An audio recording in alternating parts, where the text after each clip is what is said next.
Today we have Uskrs. You see, the table is perfect gedeckt for Uskrs. We have today jaje,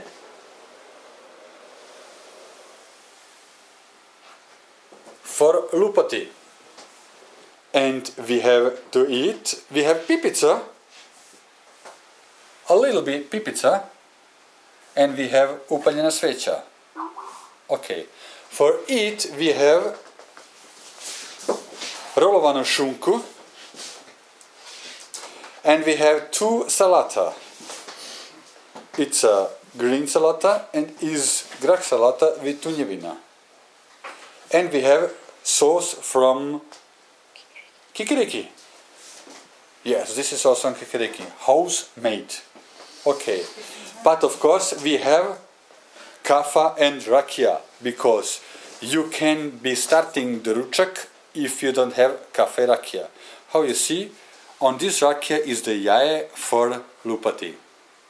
Thank you for watching, please come again.